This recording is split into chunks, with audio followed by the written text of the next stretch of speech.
Hello and welcome to today's episode of the Smart Divorce podcast.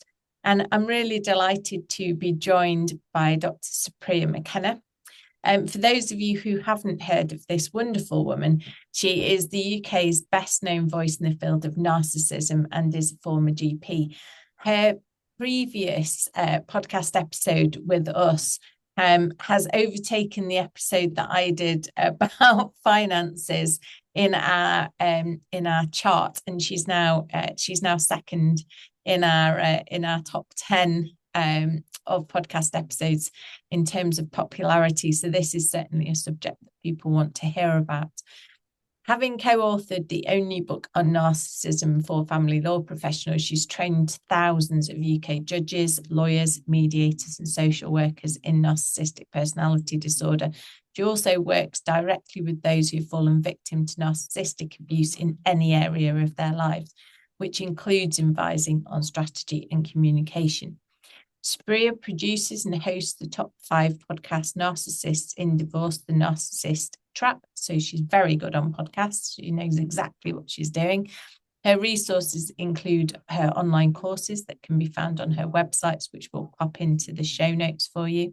And she regularly posts insights on Instagram, LinkedIn, and Blue Sky. A regular media commentator on the subject of narcissism, Supriya has contributed to and written numerous articles and is an Amazon best-selling author on the subject. Her latest books are The Narcissist Trap and Narcissists in Divorce series.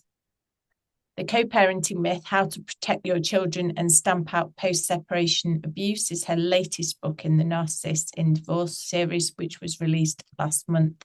And that is the reason I have asked her to come and speak to us today, because we're going to speak about the issue of co-parenting in divorce. And the way I feel about co-parenting, and it's very similar to the way I feel about amicable divorce, is that it's something that it feels like if you don't manage to do it in some way, you're failing. It feels a bit like the whole myth around breastfeeding when you're a new parent. If your child can't and you have to use a bottle, there's a whole load of guilt and shame and failure thrown at you. And hopefully our conversation today with Supriya will crash some of those myths and explain why in certain circumstances it's just not feasible or possible. So Supriya, I'm absolutely delighted to have you back on the podcast. Thank you so much for agreeing to come to speak to us today. Let's start off. Thank you very much for inviting me back. I want to know who number 1 is, by the way, in your It's the top first 10 ever episode that we recorded, and it's not very far in front of you. And I have a feeling you're going to take over fairly soon. So, especially after this episode comes out, I think people will go back and listen to the other one as well. So let's start off. Why is your latest book called The Co-Parenting Myth?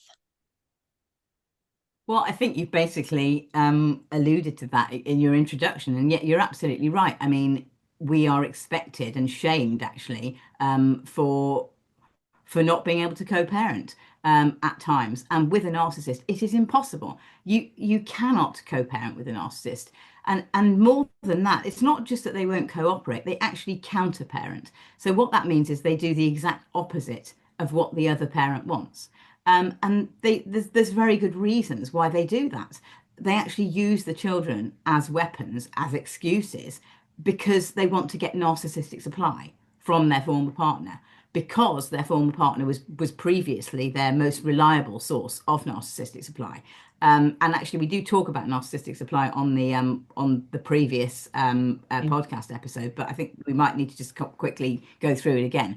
But I just want people to know it's unreasonable. It's an unreasonable expectation to think that you should be able to co-parent with a narcissist, because it puts the other parent in a place where they're being abused by the narcissistic parent, and this is post-separation abuse. And it's part of, what I mean, there's also post-separation economic abuse. There's all sorts of types of post-separation abuse. But using the children as weapons is a huge one. And it goes on until the children grow up. And the problem with this is that if you are dragged back into court, social workers will blame both parties equally, judges will blame both parties equally, that they're going to suggest co-parenting courses and family therapy to work. And I've heard social workers say our job is with these middle class parents. They all sort of have a thing like middle class parents for some reason. I'm not quite sure why, but our job is to knock these parents' heads together and bang some sense into them so that they can co-parent. And they don't understand that the problem is an underlying personality disorder. And actually, banging two people's heads together is not, as far as I'm aware anyway, an effective treatment for curing a personality disorder. So, I think you're probably try right. telling that to a social worker though. And there's that whole "it takes two to tango" attitude. So, it's so unhelpful. And there's a load of shame attached to this. I mean, there's so much at the moment. Co-parenting experts there are new books out, how to, they're sort of almost chastising your people for not being able to co-parent, going, no, this is how you have to do it. And they never say at any point, as far as I'm aware anyway, actually, some of you just won't be able to do it. And that's not your fault because there are people with whom you can't co-parent. Yeah. It's really important that people understand that. Their parenting rules might apply, but, if your co-parent is a narcissist or co-parent is a narcissist, you have to use those parenting rules in isolation. You're not going to be doing them with the narcissist. And the only model that works is parallel parenting. That's really important. And hopefully we'll be talking about that just briefly later on as well. Yeah, So, absolutely. And you're absolutely spot on in what you say, and whilst it takes two to tango, it is sometimes nonsense. Actually, it takes two co-parents to actually co-parent. And certainly we had Marcia on a couple of weeks ago on the podcast, and she, to be absolutely fair to her, is a co-parenting expert and very much agreed with the situation that unless both parties are able to co-parent, you cannot co-parent, and you have to look at other options, and doing the best that you can in isolation in your box, and doing what you can. I think it'd be really useful. And I know we did do this on the previous podcast, but to talk about what narcissistic personality disorder actually is, and therefore what narcissistic supply is. And the reason being is that narcissist is one of those flipping words that all sorts of people have got their hands on and is used not necessarily in a correct way. So could you just give us some kind of definitions, some understanding of what those things actually are when they exist in this sort of situation that we're talking about? yeah, so when I'm talking about narcissists or narcissism, I'm actually talking about something called narcissistic personality disorder, and that's a diagnosable personality disorder. So it's in the DSM, which is the Diagnostic and Statistical Manual of Mental Disorders. So it is actually an actual diagnosable disorder. But most narcissists are never going to get in front of a psychologist or psychiatrist to actually ever be diagnosed. Narcissists basically exhibit, so we all have narcissistic traits, but personality disorders are extreme manifestations of normal traits. That's really important to understand. And it's very easy to kind of, when you're having an awful divorce or whatever, to think, oh, my ex is a narcissist because they're behaving unreasonably, because they had an affair, because but a true narcissist behaves in very, very particular ways. And they don't just do some of the bad behaviors that I identify in all my books for the finances and the children and more. They do pretty much all of them. So it's really, really extreme. And narcissism, in a nutshell, is a condition of low empathy where the person has a sense of entitlement and they exploit other people for their own benefit. They can't see people as being a blend of good and bad.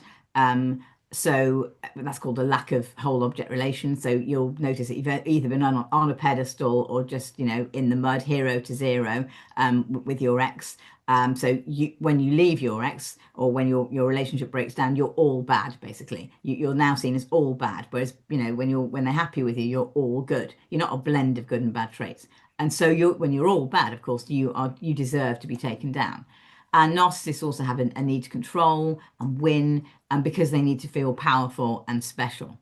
And because they've got that low empathy, they can't care about how their behaviors are making the other people feel. So it's really important to understand that a narcissist, although they might appear to be quite, Donald Trump doesn't appear, for example, to have low self-esteem, but underneath it all, in fact, he does.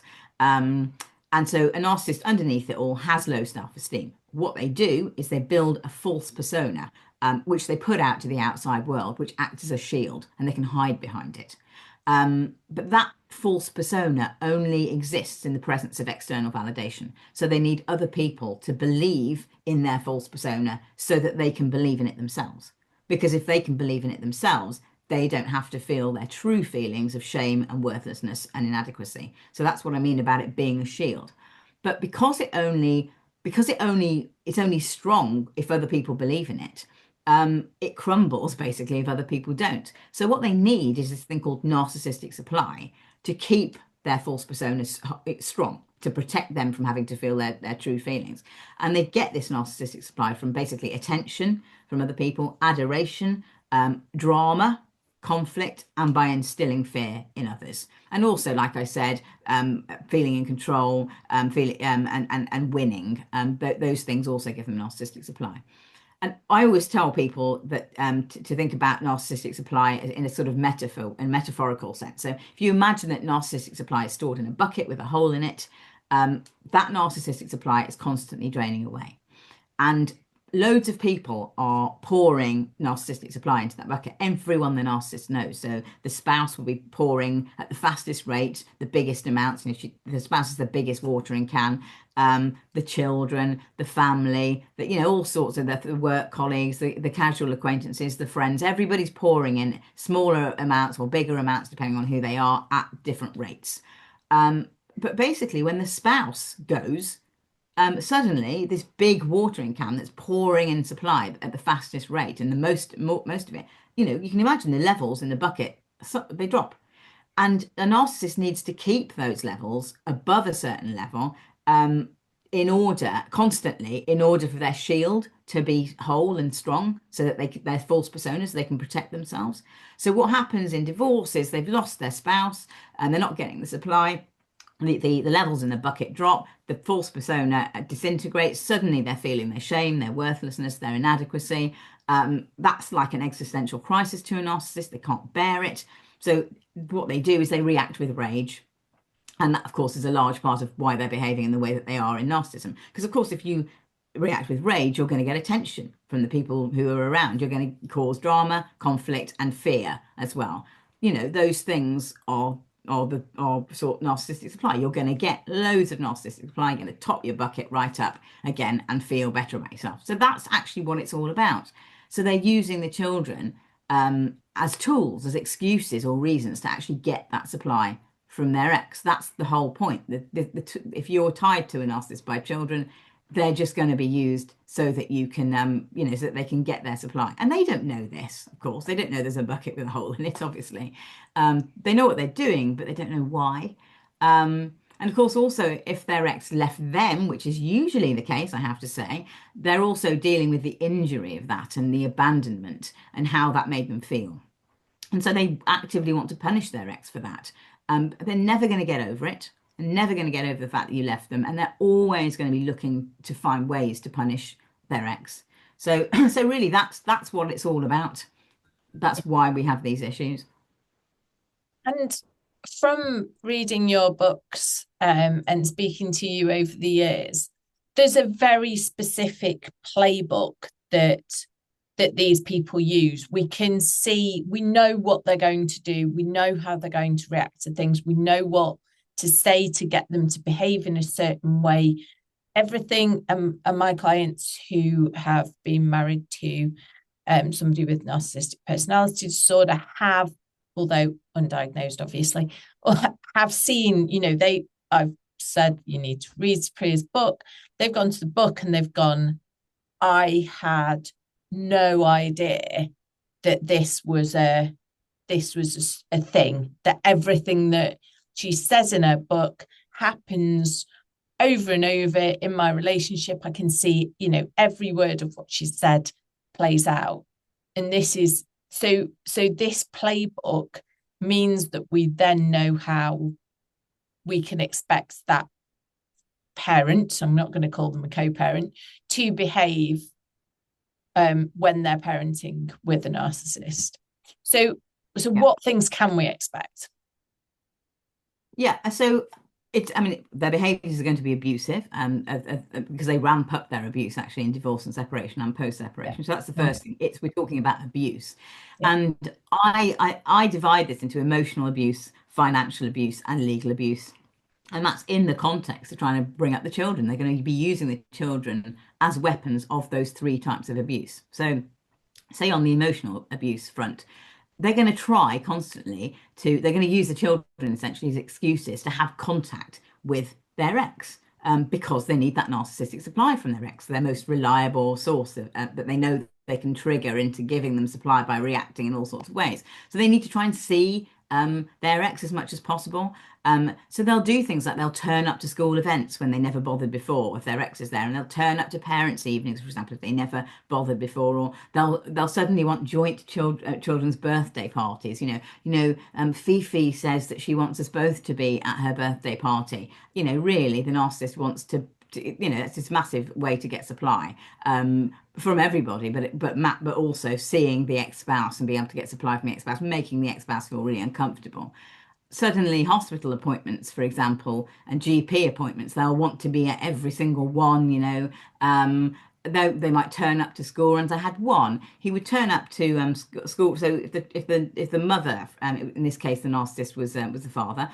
So if the mother was picking up the child, it was one child. He'd never ever. He never picked the children up. He'd never picked the child up ever. But he would certainly turn up to her pickups and sort of pick up and he'd want to sort of swing the daughter between the two of them down the road back to the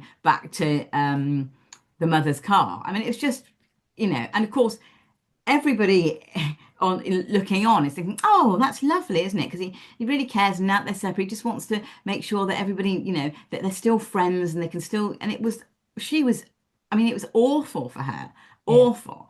And she just had to try and grin and bear it. So that's the kind of thing they do. And of course everyone is actually lauding the narcissist for this kind of being terribly mature about this. They'll want to drop off their overnight bags directly to the spouse's house, for example, rather than just doing, the overnight bags through school.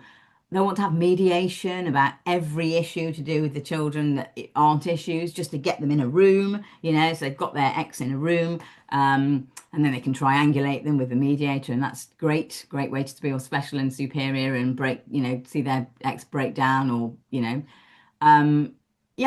these, of course, on the surface, as I say, these look like normal behaviors, and it makes the spouse actually look, the non-narcissistic spouse, look like the unreasonable one. Then of course you've got the just the power harassment. imbalance in mediation. Oh, huge. It is enormous, and quite often what I've seen, and I'm not knocking mediation at all, it's just not appropriate often in these situations, but what I've seen is the narcissist be able to, because of the way they are, because the personality that they've built up, this shield personality, they're able to get the mediator on their side. And because the spouse is so overpowered, has been treated so badly for so long, they can't say what they want to say in mediation. They can't stand up for themselves. And what ends up happening is that the spouse is almost on one side, and then the mediator and the narcissist are kind of on the other, and it makes it a million times worse. And that just feels, I know, mediators are not always trained in this area, but really need to be, so that they can see what's happening in front of them. Yeah, and that exact same dynamic happens in couples therapy as well, which is why it's just awful to have couples Sure. therapy with a narcissist. Yeah. And that's, the drama triangle. Have you heard of the Cartman's drama triangle? So, No. so there's a victim. It's great. There's a victim, there's a persecutor, and a rescuer, Right. essentially. And the narcissist is obviously the narcissist is the persecutor. But what they can do is they can check, they can spin the positions. So if one person moves position in that triangle, then everybody else has to move as well, or other people have to move because all three positions need to be filled. So they are actually the persecutor. But what they do is they side with the mediator and they make the true victim. They turn the mediator into the persecutor against the victim. Yeah. And then they become the rescuer, and on it goes. They just kind of spin the wheel. So it's just horrific. Yeah. And they then turn, but what they're alleging is that actually the victim is the perpetrator, or the persecutor. So the victim then becomes the persecutor, the mediator then becomes the rescuer, and it's actually the narcissist who's claiming to be the victim. So can you see it's just so toxic, Yeah. going round and round and round, and you get nowhere. You get absolutely nowhere. Yeah. Yeah, it's horrific. Absolutely. And Sorry, I you can't interrupted think you. about it. No, no, that's a really, really good point. A really, really good point, and really important to say because, yeah, there is a power imbalance. That is what happens. I mean, I go through this in my books, and I go into it in great detail in The Narcissist Trap, explaining exactly how this power differential develops Yeah. over time and exactly what they do. But, harassment is a huge one as well. I was saying about, that they will bombard their ex with correspondence to do with the children, any excuse. And I had one lady who, her ex, he'd never been interested in anything to do with the child's, diet before. But suddenly he was like, oh, I need to know what she had for tea, with when she was with you, and what the school meals were, so that I can make sure she has something different, when she's with me. And it was just, I mean, he just came. I've never seen so many outrageous kind of. I think he was bombarding her, just the most outrageous reasons to contact her. And of course, any issues at school, like special educational needs. I mean, wow, you're just asking for contact there. They'll be trying to, block educational assessments, or they'll be trying to make sure they have them, or they'll be, making complaints about the school, or talking about the reading record and trying to get, change. I mean, all sorts of things, change what they're doing in terms of their schooling. And another thing is they'll be harassing about contact times. So, they'll want changes. Why can't she see Uncle Harry? But he's only over for, 3 weeks, and he hasn't seen, even though it's their time. And you then feel, you're the other party's time. Then you feel guilty. Oh my God, yes, that's true. Maybe I should change the schedule for this. And then once you've done that, that's it. It's a free for all. They will just carry on changing the schedule. And they can even use apps like Our Family Wizard as a weapon of abuse, as a way to contact their ex. And if they're really, really clever, so the ones who are actually really like intelligent, Yeah. high IQ, they can do it where they just look really reasonable on their messages. And so not answering them, not giving them supply, if the person is not answering them, they look like they're the one who's refusing to co-parent. Yeah. So that's important. In the main, I do recommend Our Family Wizard, I have to say, and App Close, these kind of parenting apps. But with a super bright one, you have to be careful. Yeah, And I then they spoke to try and our keep. family wizard about this because I have a client who was absolutely abused through our family wizard. And the issue that she was having was he would send reams and reams of information, hundreds of sides of A4 in information through our family wizard. And if she didn't read it all, she would miss the hidden question that she needed to respond to that was in the reams of information. So she was having to go through his nonsense to find the reasonable question that was asked that she needed to respond to. And I spoke to our family wizard about it, and to be fair to them, because obviously they're aware of this situation, they said, I completely understand what you're saying, but if our system didn't exist, where it was not not available to be changed, where you can at least get the information, show it to a court or send it to a court or whatever, they could use a different system which would be alterable. So an email system or a WhatsApp system or whatever. So if they're going to go through this process of contact, they're probably going to do it in some way. And you're almost better with having the time-stamped and legally admissible our family wizard. So yeah, just wanted to make that point, just because it is a situation I've seen, and I have spoken to them about it and said, this is happening, just wanted to make you aware. And that was the point that they came back with. They actually contacted me because I gave a talk and I said this, what I've just said, similar to, and they said, we want your slides because you've been basically bad mouthing us, which is not I mean, as I say, I recommend it in the main. It's just the very, very high, even for narcissists, but in fact, particularly for narcissists, but it's just the extreme end, the Donald Trump types, where you've got to be careful.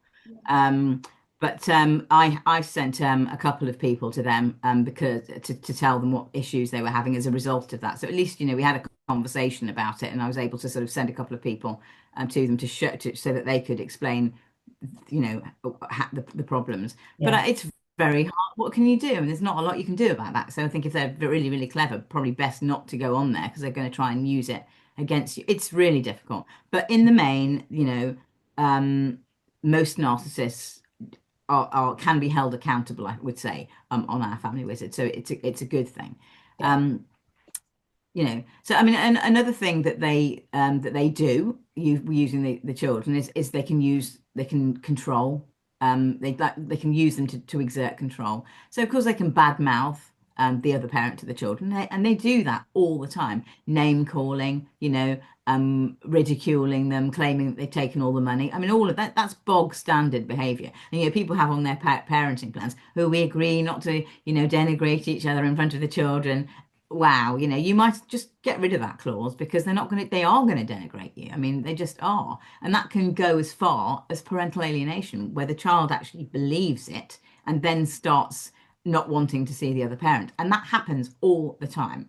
And, I'm not, these people that say, parental alienation, it's a pseudoscience, forget, it happens. I mean, I don't care whether it's, forget about the guy that, made up the term and whatever, forget all of that, narcissists alienate the children from the other parent, and they can do that to an extreme extent where the children no longer wish to see the other parent, and that is extremely difficult. And that's a wonderful way to exert control. And also, they'll want to try and increase their time with the children. They usually want 50-50, even when they've had no interest before. Yeah. And that's a great way to punish their ex so that they see them less. And of course, reduce child maintenance because, it's not payable if you're 50-50. And regardless, actually, of income discrepancies, which makes no sense. That makes absolutely no sense. And that's kind of part of the financial abuse piece with that. They'll do things like trying to gain favor with the children by puppies, kittens. They'll buy puppies and kittens to get the children to want to spend more time with them, bribing them. They'll stir up things by not allowing the other parent to travel with the children. They have all sorts of excuses. They won't return the children's passports on time, or that. I mean, all sorts of things. They'll object to travel. They're going to make false allegations about the other parent to the police. It's really common, to social services, sexual abuse allegations even.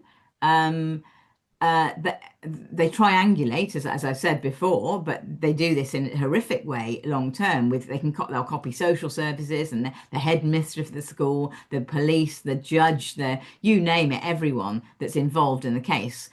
They'll copy them all into ranting emails, making allegations. And they do things like they make school applications as well, so that the child. That's a huge one, by the way. If you are if you split up with a narcissist and you've got to a point at where the school has to change, you expect chaos, basically. So there's going to be school applications so that the child goes to school which is really close to them. It doesn't matter what the child actually needs, whether that school's any good for them. It just doesn't matter.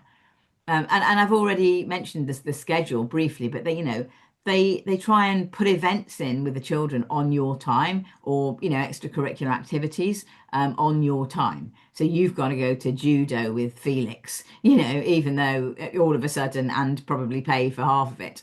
Um, I had one who organised helicopter rides, which I thought was brilliant. Wow. Helicopters at Christmas. It was like some Santa helicopter ride thing on the mother's time. I mean, it was really hard to say no to that.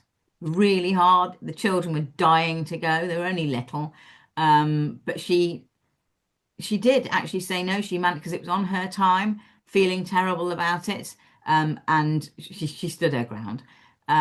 But all sorts of things as well. They'll say, "Oh, as I say, my family members are coming over, so you've got to change the schedule." Um, they're going to frustrate contact with the children. Boy, did we see that with COVID. Oh my God. Claiming that the children are ill, changing plans at the last minute, just trying to change the agreed schedule all the time, not returning the children. I've had one person do that on Christmas Day, not return the children. The mother's, at the gates ringing and ringing and ringing. This was a very posh person, so they had electric gates ringing, and he just wouldn't answer, wouldn't let her in, just wouldn't let her pick up the children on Christmas Day as per the order, the court order. Um, And of course, on Christmas if Day, they know that there's nothing can happen because lawyers can't be contacted. Yeah, Everything and is police shut don't do down. anything anyway So, on that. Yeah, yeah. And even if they could contact the lawyers, they're still not going to get the children back on Christmas. They're of still not going course to be able not. to get them Of back, course not. But Christmas Day on is that day. the time to do that Oh, when it's brilliant. absolutely Yeah, nobody is available to help them to yeah, move that forward. yeah. Yeah, Yeah, and you can say how it's really thoughtless of you to be, sort of interrupting the day. They really liked the amazing presents I bought them. They just wanted to play with them. They just wanted to play with the electric car or whatever, the sort of amazing thing that the person had always wanted, the lavish gifts. I mean, I've had them actually refuse to open the door for the other parent, like on normal days when they come to collect the children. Obviously, lateness, picking up and dropping off. You can't do anything about that. I've already mentioned, well, actually, no, I haven't mentioned this, but taking the children away, so they'll collect the children from school early on certain days, perhaps, when they're not their days to have the child. And the school can't do anything about that because they have parental responsibility. So they can't stop them from taking the child if it's not on a day which is in the schedule. I've also had a child actually. It was nursery, and a child was actually the narcissist, again, a father in this case, grabbed the child from the mother and ran off with the child. He was about 3 at the time, making a scene, taking him back to his house.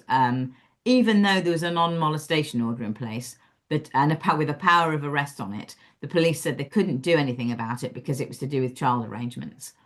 Um, I can tell you now, 3 years down the line, there have been multiple breaches of that non-molestation order, which has been documented every single time, and he is now being charged. oh, So, God.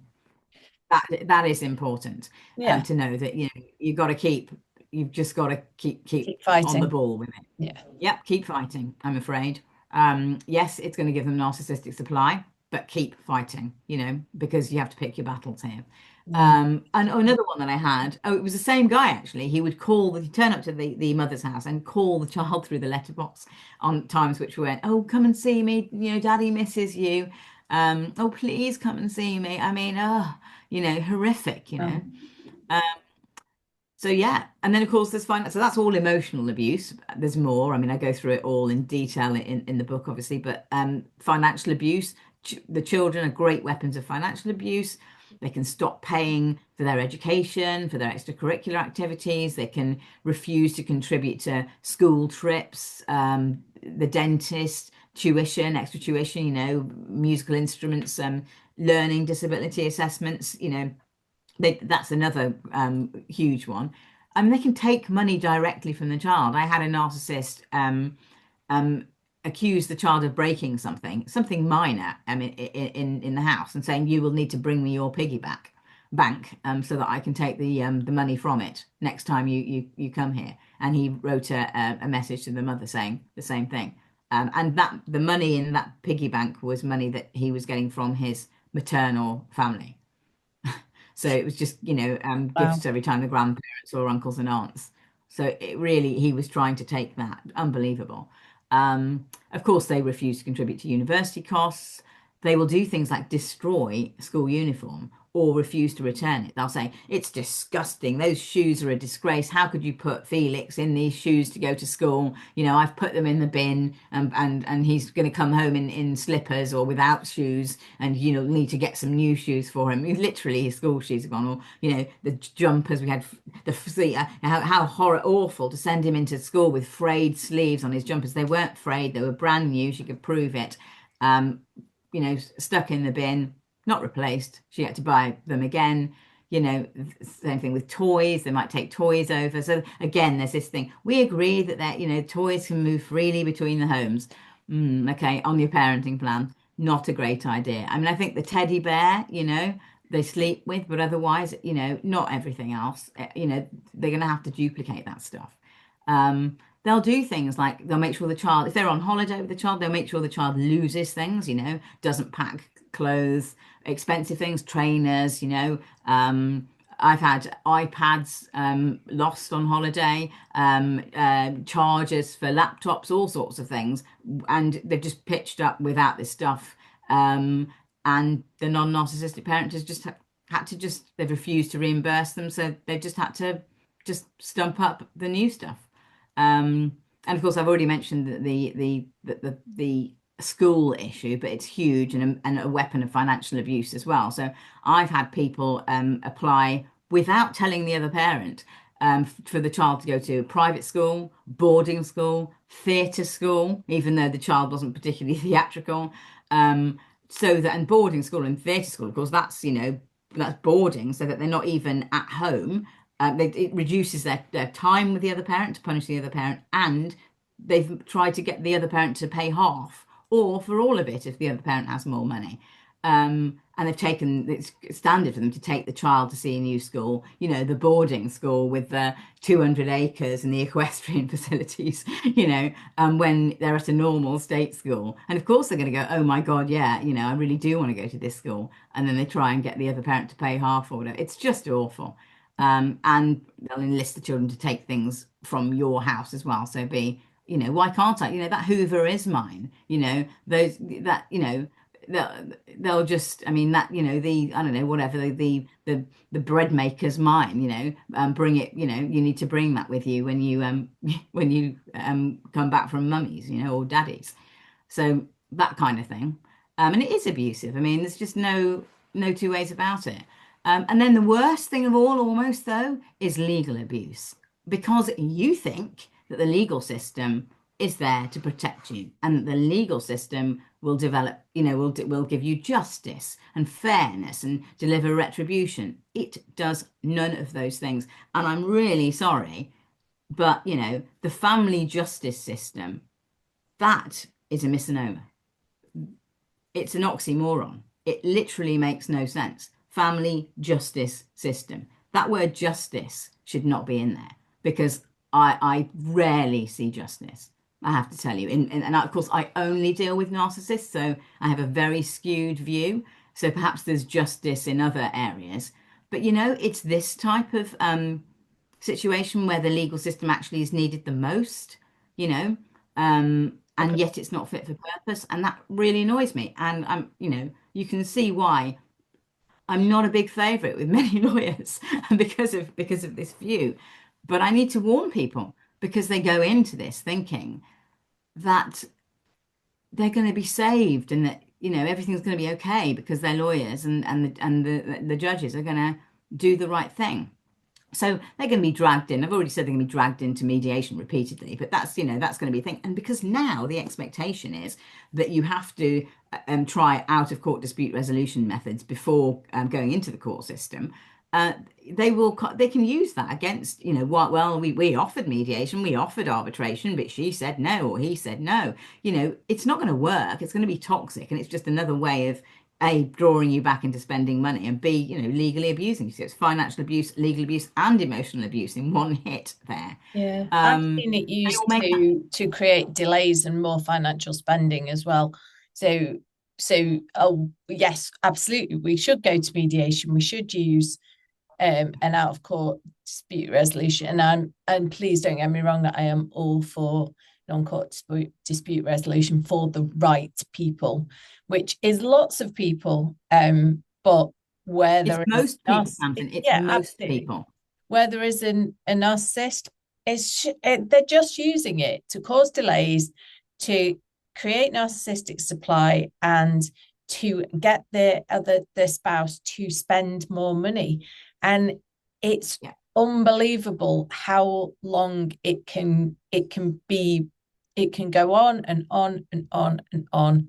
And nobody says, actually, we're not making progress, we should stop this.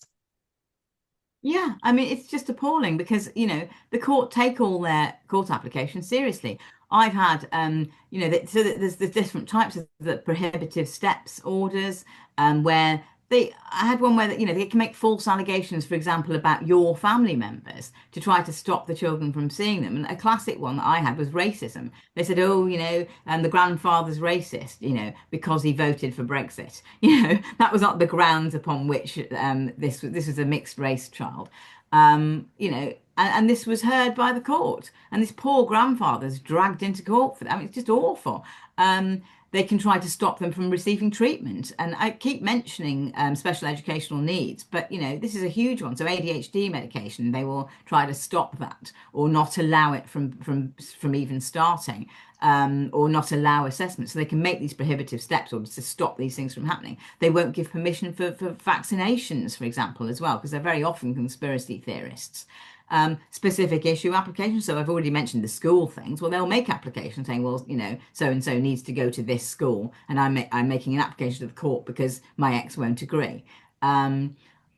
Holidays is another one. I had one client whose ex wanted to take the child who'd been newly diagnosed with a juvenile arthritis condition, very serious, to a third world country which didn't have any of the right kind of and it was very they couldn't have treated it, and there are these awful flare-ups where you have to be hospitalized, and it was early diagnosis, so nobody knew how it was going to progress. But he insisted upon taking the mother to court about that. Just to waste money and create chaos and drama.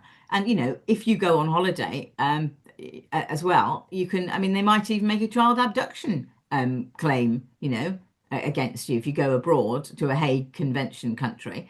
I didn't know about this.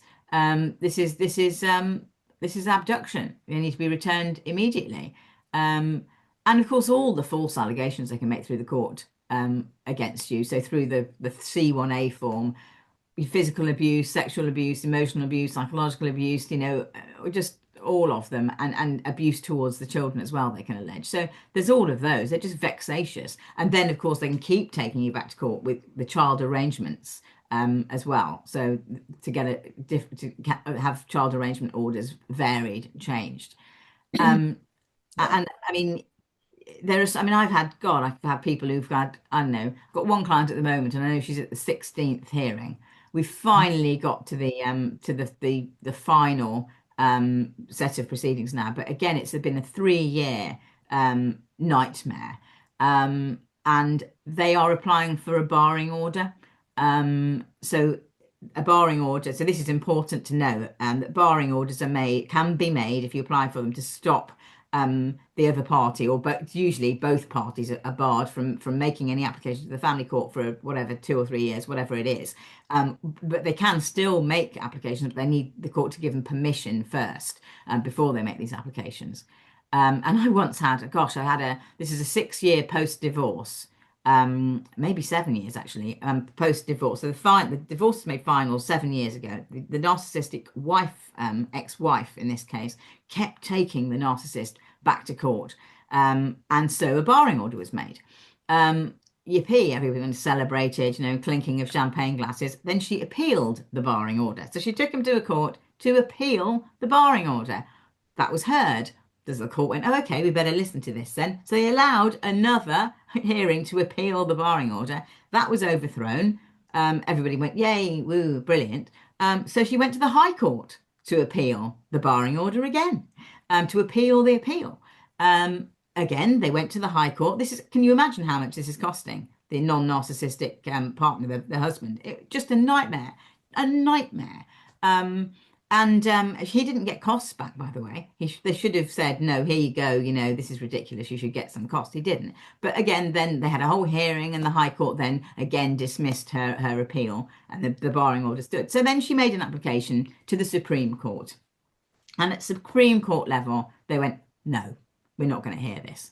But it had, that's what they're like. That's what a narcissist is like. They're not just a bit mean or a bit selfish or a bit vain. This is what a narcissist is like. Yeah. And what you've described is not unusual. Similarly, I have a client whose case I think she's on 12th or 13th court hearing. They had barring orders. As soon as the barring's finished, they're back in court again. It's just utterly ridiculous. So, what you describe is, as we said before, it's playbook. This is standard behavior. I've never experienced anyone going to the Supreme Court, but generally that keeping the court process rolling, keeping the narcissistic supply is commonplace. So yeah, and you can see why this mentality, it takes two to tango, is so wrong. Yeah, absolutely. In these circumstances, very often it does, but these is particular behaviors that we're talking about that are associated with a particular personality disorder. So let's try and spin it a little bit and try and get to some positivity. What advice can you give to people who have children with a narcissist and they need to try to minimize the behaviors that they experience? Okay, so really important to reduce the narcissistic supply that you give the narcissist. So because we've talked about the bucket with the hole in it, narcissists need narcissistic supply. Like, they need it. They can't function or live without it. So it's like a drug that they constantly need. It's like being a heroin addict and needing constant heroin, They need their narcissistic supply constantly. And so what I want people to kind of realize here is that they are almost addicted to narcissistic supply. And you are their drug dealer. You are the person they expect to get their narcissistic supply from. Because people always feel really powerless in these situations. But it's really important to look at this and think, well, hang on a minute. If they're the addict and you're the drug dealer, who has actually got the power in this situation? And it's obvious. It's actually the drug dealer. It's you, the victim. It's so important to understand that, that's what they want you for. They want you for your narcissistic supply, and you don't have to give it to them. I mean, I'm reminded of a narcissist who said to his ex-wife, or his wife at the time, when she said, right, I'm going to petition for divorce. He said, I'm going to tell you this. I'm never going to let you be a speck in my rear view mirror. And I've quoted that in some of my books because I just think that says it all, that says it all. And he was true to his word, let me tell you. But we managed, because by reducing the narcissistic supply that she gave him, to actually largely get rid of him. And we had the school applications and all of these. We had loads of things, but she was able over time to really manage him. So basically, the point being, if you are consistently able to reduce the supply that you give them over time, they're going to have to go and get it from someone else at some point. Yeah. That's the thing. But unfortunately, it does take a bit of acting ability. So, how you communicate with them is key. And I mean, I go into this in real detail in my book, of the second in the Narcissist and Divorce series. So that's the From Leaving to Liberty, the truth, the whole truth, and nothing but the truth, which is like a tome, which has everything in it that you could possibly need, including the whole co-parenting thing. But yes, I mean, I go into communication strategies with examples in great depth. But firstly, your aim is to never see them in person again. If you can possibly never see them in person again, That's really important. And secondly, if you do have to see them, you have to show no fear. So that's the acting ability bit, because you will be feeling fear. So never have video calls with them or phone calls, because if you do, they will be able to gauge your emotional reaction from your voice, the slightly shaky voice on the phone, or the micro movements on your face, on a video call, and they're going to get supply from that. And it will give them clues as to how to kind of draw you into a row. If you do have to see them in person, get out of there as soon as you can.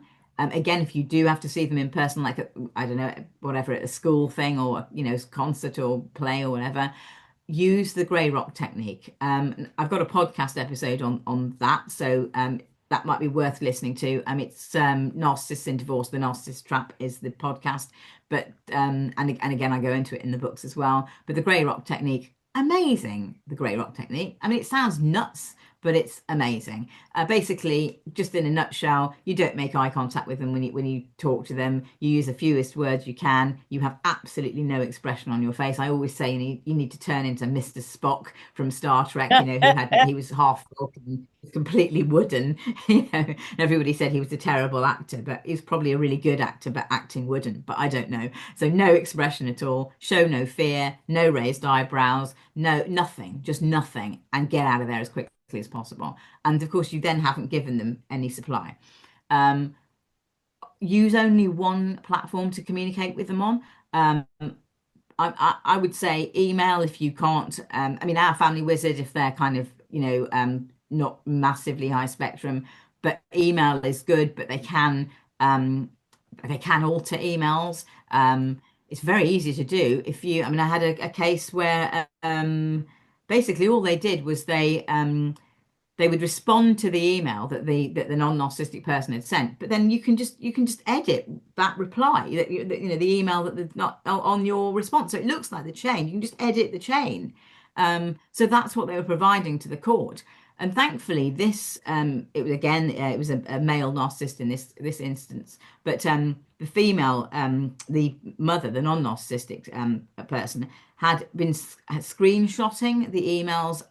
No, she'd been forwarding them. That's right, forwarding them to her lawyer as soon as she got them. So they could see where they'd been changed, but they only. It took a long time to get to that stage of realizing that had even happened, but they could see where he'd altered them, and so that was that was presented to the court. So that's the danger with email. So be aware of that. But it does mean that you can't give an instant response, because we don't want texting. We don't want any of that, because you might be tempted to give them an instant response, and then they'll draw you into an argument, and then you've given them supply. So as I've mentioned already, Our Family Wizard or App Close, if they're not particularly clever. Because why they work is because you don't have to actually. I describe them as being like a corridor with two doors at the end and a notice board in the middle. So basically, you're behind one door, they're behind the other door. You can't both be in the corridor at the same time, because your doors are locked at various times. So they can walk in, pin something to the notice board, go back, shut their door. You can come out, read it, pin something, so that it keeps you apart, basically. So things like schedules and arranging swaps, which you should never do anyway, on a schedule, but you can do that. There are buttons to do that, and there are requests, and there are files that you can upload. So you can upload the children's shoe sizes, for example, or whatever, or medical reports or school reports, without actually having to go, dear so and so, here are the school reports. So you don't have to have that contact. So it's really useful in that way. Also important is learning how to respond to their written communications, because their written communications are bonkers. And again, I go through in detail their written communications. Everyone will have experienced this, because they're ranting, they're accusatory. They descend into word salad where they make no sense. They use pseudo logic, where they kind of logicalize things in a kind of completely false way. So A plus B, 1 plus 2 definitely doesn't equal 3. It's just all nonsensical to a degree, and it leaves you reeling. So learning how to deal with those is really important. And the first step is, I think this works really well, is to copy and paste their message into a 5-year-old handwriting font. And there's one called Tommy, which I use. And that immediately you go, oh, I see, when you read it again in this font. because it's a child stamping their feet and having a tantrum and making no sense.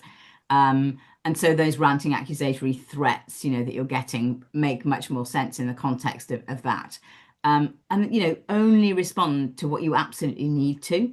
And it would so it's just the logistics for the children. That's all you're responding to. So don't jade, right? Don't justify, don't argue, don't defend yourself, don't explain. Even if other people are reading me, but you've got to tell him that no, no, no, no, no, no, no, no, no. Don't do it. Don't do it. Do it if you have to because you're in court proceedings, but only to the level that you have to for court proceedings. Otherwise, just don't engage with any of that nonsense.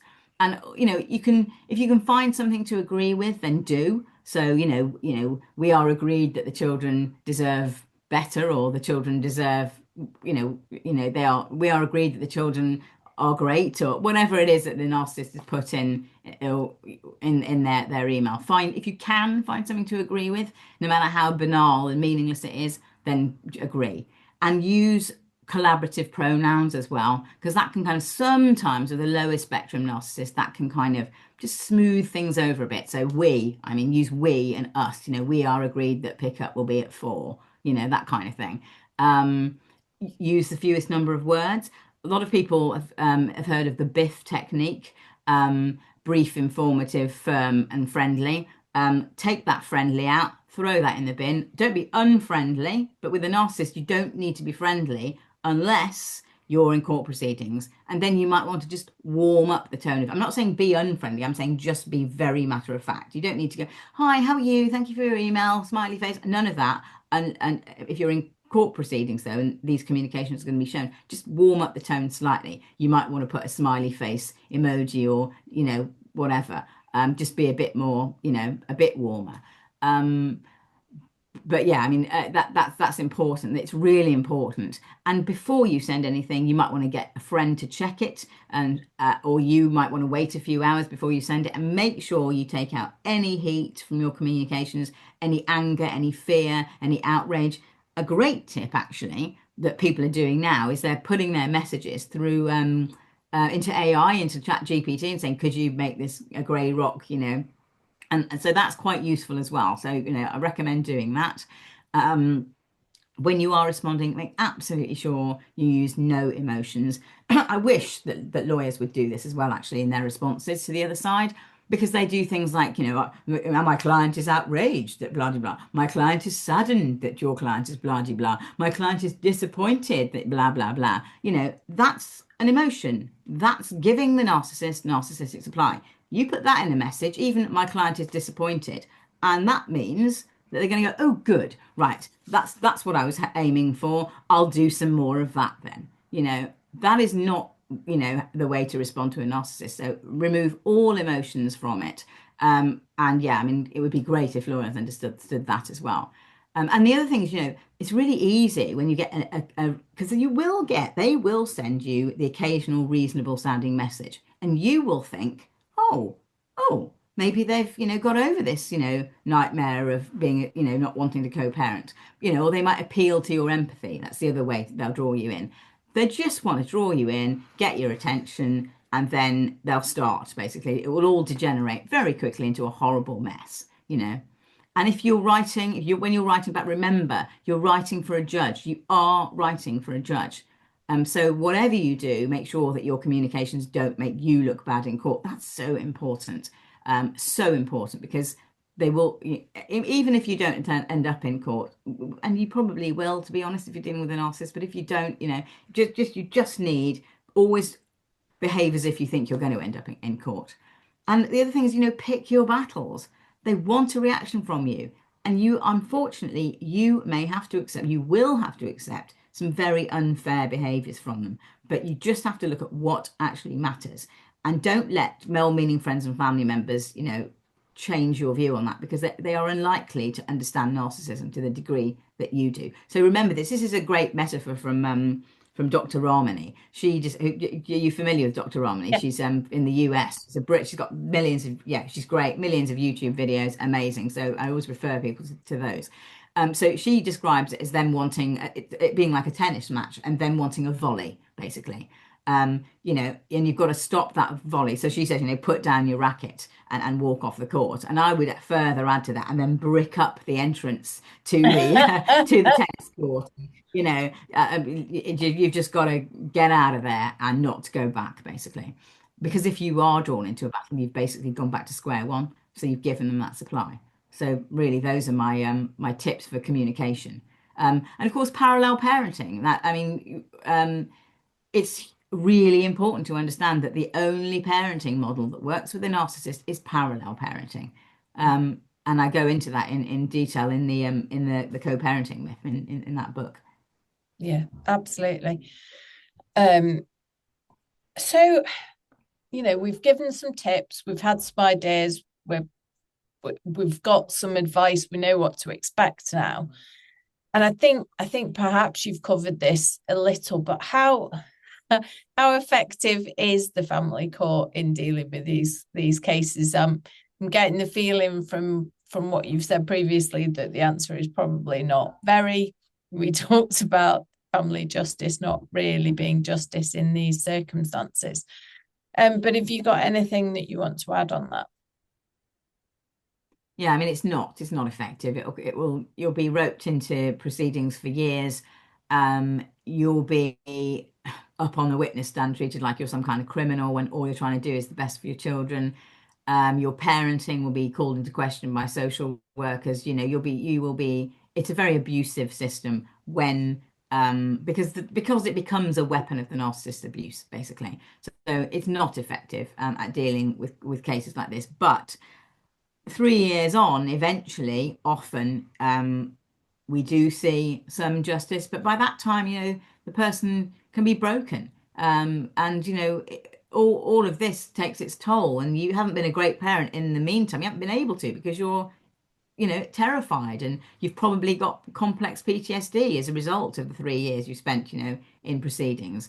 So my advice to everybody is when it comes to the children's side of things, please try to stay out of court.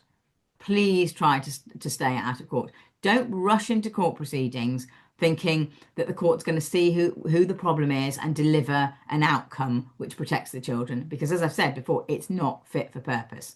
And don't, you are going to have well-meaning friends or family talking about justice and getting justice. And I remember one person saying to me, I'm going to fight this all the way, and I was just like, please don't, please don't fight this all the way through the courts because, in terms of the children, because it's really not a good idea. But he was adamant, and the narcissist was a female in that case. And yes, he won in that he got 50-50, but a total mess at the end of it. And also, child arrangement orders aren't really enforceable anyway. We've already talked about not, the child taken from the nursery, pulled out of the mother's, the police don't do anything about it. If the narcissist is late picking them up or picks them up when they shouldn't, the police don't get involved. It's child arrangements. It's not criminal. It's child arrangements. That's for the family court. That's what they will say. And, you get a child arrangements order and it says in bold, if you don't comply with this, you might be sent to prison. They never send anyone to prison, ever. And narcissists seem to instinctively know this. They don't send people, the family court does not send parents to prison because it's not in the best interest of the child to have a parent in prison. So it's just all, blather, quite frankly, all this you'll be sent to prison, nonsense. And narcissists don't comply with rules anyway. Narcissists don't comply with court orders and rules because the rules and laws don't apply to them.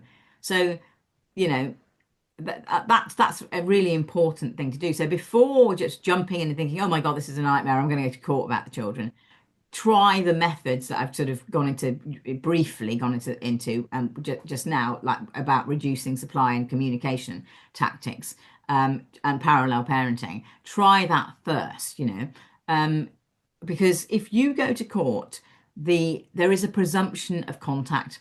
There is a presumption still that contact with both parents is better for the children, and that it's kind of better for, even with an abusive parent, that it's better for the child to see them than to not see them, which is why rapists and murderers are allowed to see their children, even paedophiles can see their children.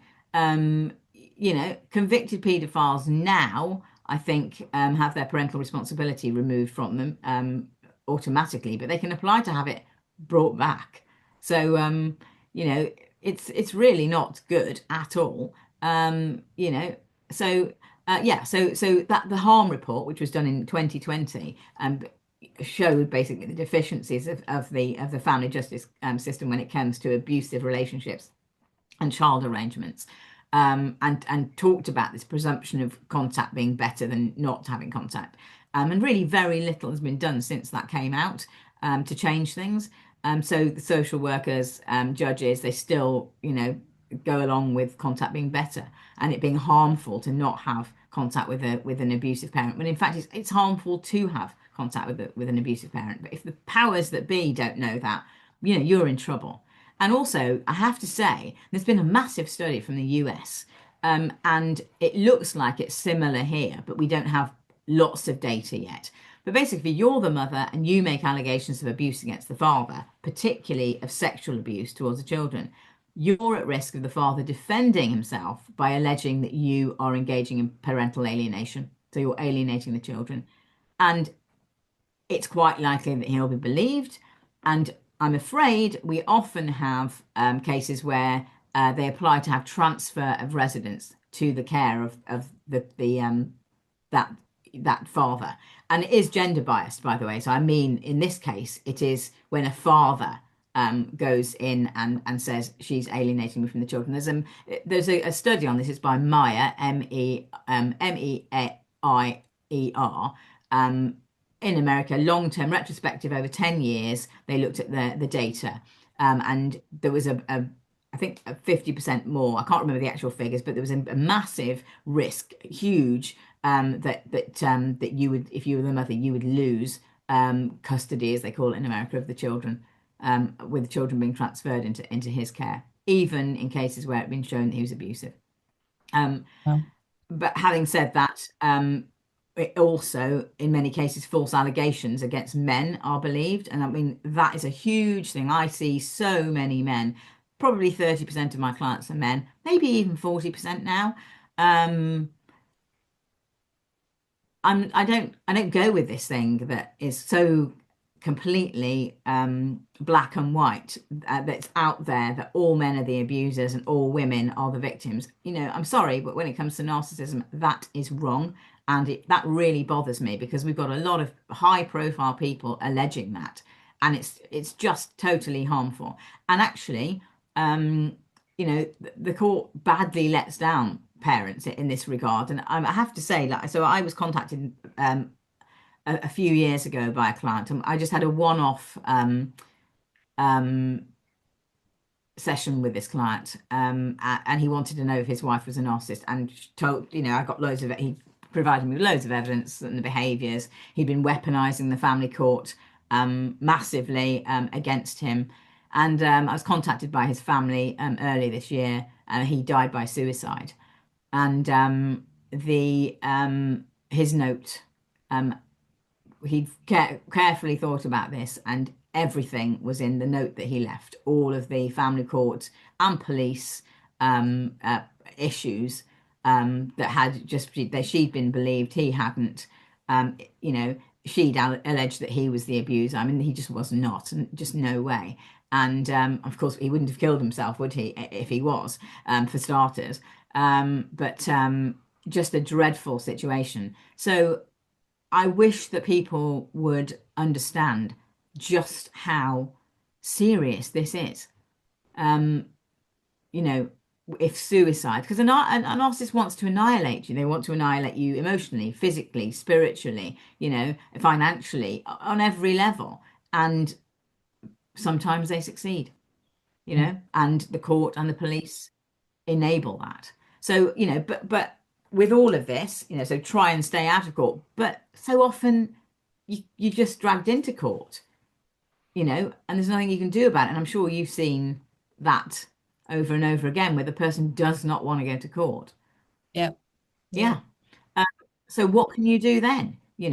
And here again, you will get really poor advice generally from your lawyers. Unfortunately, I have to say this. You will be told, no, no, what you need to do is just appear to be the cooperative parent. You need to demonstrate that, you can co-parent with this person, and, you'll just be reasonable, and you will give and give and give, and they'll make these allegations, and, you just have to defend yourself, and that's it. Well, no. If you get dragged into court and allegations are made about you, false allegations are made about you, fight. You will have to, and not only do you have to fight by defending yourself, I'm afraid you will need to go on the offensive, because you already know what your narcissistic ex is like. You've got a load of things that they've done. And so you will have to go on the offensive, and your lawyer will have to go along with this, I'm afraid. I mean, they will tell you not to, most likely. But it's not going to work. They will think, oh, it'll all blow over. It'll all blow over. He's just a bit annoyed, or she's just a bit annoyed.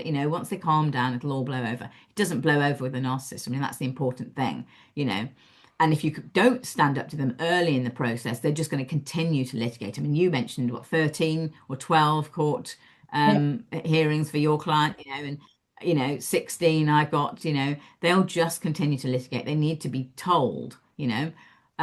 Yes, it's giving them narcissistic supply to go and fight them, but better done early than later, I think.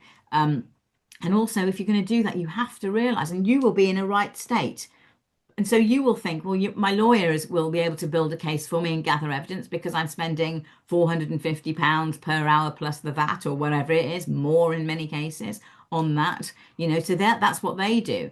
It isn't what they do. They'll help me with my statement, maybe, but it won't be very good often, because they won't know the ins and outs of your case, and they won't know what bits to pull out to show to the judge, and with the evidence, the WhatsApp messages, the emails, all the things you need to look at. And I've got a massive detailed breakdown of exactly how to gather your evidence, for if you are drawn into the court process, exactly where to look and exactly how to do that, because your lawyer will not do that for you.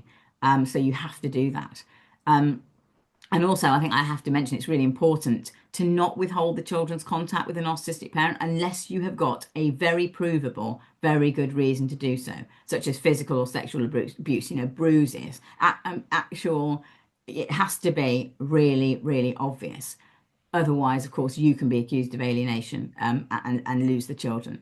And here's another one for you. Was told essentially it's going to take a broken bone to one of her children before the narcissistic parent is stopped from having access, from sharing. Yeah.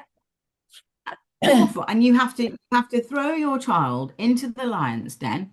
Exactly. And knowing that they're not going to be, they're going to be unsafe around swimming pools. They're going to be, burnt, sunburnt when they come really badly, like everything's flaking when they come back from holiday because they didn't bother with, sun cream, that they're not going to wear cycle helmets, that the narcissist is going to drive like a maniac around blind corners, with the children in the car. I mean, you have to give your children to this person in parallel parenting, and just basically cross your fingers, shut your eyes, and pray, every time you let them go. And you have to accept that, it's awful. It's awful. So, and you can't make them do any of those things, and knowing that they're not doing, if you tell them do this, they'll just go, oh, great, she doesn't like the fact that I don't use cycle helmets. Well, definitely not doing that again then, I'll throw the one I have got in the bin, but I think another important point, if you are dragged into the court system, is, you're going to have to see CAFCAS. So they're the kind of court appointed social workers, essentially, or a social worker from the local authority. Record them, record your conversations with them. You can tell them that you're recording them. You don't have to tell them you're recording them. You ought to really, if you're going to use the recordings in court, they will try and say, oh, she recorded me. They'll probably put that in their report. But, you can say, well, I'm doing it because I can't think straight at the moment, and I just want to remember what was discussed. That's a reasonable thing. to do. And and if you have to record them covertly, then record them covertly. Just do it. Because I mean, there's lots of guidance on covert recordings, probably worth looking at the Family Justice Council, FJC Council's advice on covert recordings, which has recently been updated. So if you Google that, it will come up. But still, I really do suggest that you record them, because you might think, oh, they were really sympathetic towards me. Good, they've understood what's going on. Brilliant. Then they meet the narcissist. They're charmed. You're the perpetrator all of a sudden, and the report that you get is very different to what they said they were going to write. And lots of things are wrong. There are always irregularities and things that are just plain wrong. But also there are important things that they have completely missed out. Never speak to a social worker or a CAFCAS officer on the phone or in person or remotely without recording. I can't give you, I can't emphasize that more strongly, because the chaos that it's caused, and finally on that, through the courts, really, with advice, if you are going to get a child arrangements order through the court, so the bit which says how time is split between parents, make sure it's really detailed, like granular detail.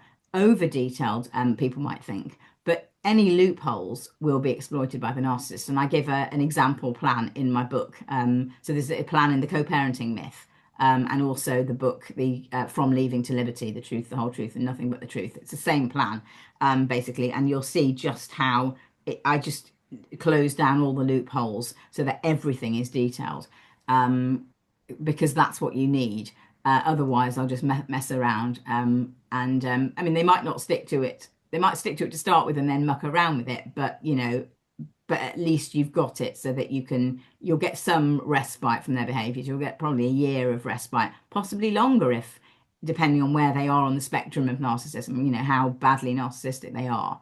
But yeah, that's really that's really, those are my tips, I think, for the court process in a nutshell. A lot to take in. There's a lot to take in. We are coming to the end of our time together. I just one final question, if that's okay.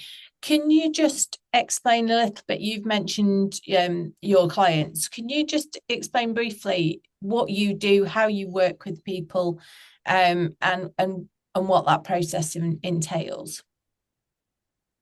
Yeah, so I work with people remotely, so usually via Zoom, or once I get to know them, on the phone. I also do crisis calls with them when I know their situation. I can communicate by WhatsApp, and because I have long-term, quite often long-term clients who are being pulled through the system, and so essentially there's all sorts of things that I can do. I mean, obviously I can explain the behaviors to them, but more useful really is being able to, because I know what's coming next, essentially, and because I know when they're gaslighting the court, or trying to gaslight their ex or their ex's lawyers, I know where to look to find holes in everything that they're saying. So that's the first thing. I can help them gather their evidence which their lawyer won't do. So I can help them with their witness statements, essentially, and gathering the evidence from their witness statements, and just helping, because they're all over the place. I can just I write at speed, so I can kind of get them. I can just put it into a good order for them. So I'm not writing it for them, but I'm getting all the bits, and perhaps saying, well, have you thought about this, or what about that, or did you have any evidence about, what evidence have you got? Just guide them in the process so that we can get everything together for witness statements, which is really, really important. So as I say, I don't actually write the witness statements for them, but I just kind of help organize them, and that's really key. But then just managing the daily things. They get that awful message on Our Family Wizard, they don't know what to do, they're thrown into a panic, and I will do their responses for them. I regularly respond. I mean, just last week I had someone try and get a child to apply for a school that was, next door to where she lived. It wasn't a normal time to move the child, and I shut that down. That's one where there's a barring order, so she can't apply to court. And since they've been out of the court system, I mean, she managed to pull him back into financial proceedings because but since they've been out of the court system with the children, I've done his responses, and he's been absolutely amazed. He can't believe it. He thinks I've got some, psychic ability because, I've just written back for him. But I write, he writes his response, and then I tweak it basically to take all the heat out of it and to turn it into a very kind of boundary response. And she's left with nowhere to run basically. So I just shut her down over and over again. So I do that kind of thing. So just responding to their messages, and sometimes there's no need to respond, because it's just going to give supply. But we build a case through correspondence against them, basically. So because we know it's going to end up in court, so we build a case responding in exactly the right way, so that we're building a case, essentially, helping them to not be, overly emotional. But I mean, so that's kind of largely what I do, and I do work with solicitors directly as well. So I can be in on the meetings with the solicitors, and often also with counsel, so with the barristers, depending on the lawyers. Not all of them think it's relevant to have me there, but I think a key function that I perform actually is because a lot of people have got complex PTSD, which means they're thrown into this, they can't think straight because they're thrown into panic all the time and fear. And it's just, you can't think straight. And I go into how to deal with that, actually. In fact, my latest podcast episode is on how to deal with fear. So I've just put that out. So that might be useful for people. But I become their thinker, basically, in those meetings. So the lawyers hate it because I kind of ask all the questions that they should be asking, but they can't think to ask. And they go, well, I feel like I'm talking to Supriya rather than the client, but, it's like, well, never mind, get over yourself, what's the answer? And of course, I'll be jotting everything down, and the client will then be going, what was that about that again? And what did they mean about what? And what was the thing about? Because they're going round and round in circles because they can't remember. And their lawyer doesn't really know how to deal with people like that. They think that, and they'll use jargon, of course, as well. The lawyers will, and they're not really explaining the system. So my role is to kind of explain things, and basically I dance around the whole thing. And I like to describe it as playing three-dimensional chess, because that's what the narcissist is doing. They're playing three-dimensional chess. Everyone else has got a blindfold on except me. So I'm playing them at their own game, essentially. Amazing. So it's And we'll it's a put very interesting job. we'll put your contact details in the show notes so that if anybody does need your help, that they can contact you, along with links to your books, which are, I think, all available on Amazon, I think. Yeah. Perfect. Yeah, they're all on Amazon. There's some audio books as well, PDF versions of the book, because very often people don't want the physical, they don't want it on the bedside table, or because if they're having to live in the same house, even though they're separated. So yeah, I've got PDF versions of the book that they can just put on their iPad or whatever, or phone, on my available to get from my website. Perfect. If you've got a Kindle, you can buy the Kindle version from Amazon as well. And I am going to be doing audiobooks. I've got one audiobook out at the moment available from Audible, but I'm going to be doing audiobooks and making them available from my website, I think, as well, because that's really useful for people, because they can listen when they're, driving around, or, they've gone out for a walk or whatever, and the narcissist, through headphones, so the narcissist won't know that they're listening. So it's Perfect. I'm trying to make it as convenient as possible for people. Yeah, absolutely. Completely agree. Supriya, thank you so much for joining me today. Thank you so much for your time. I'm sure that our audience will find that incredibly useful. Thank you for joining us, and we will see you next time.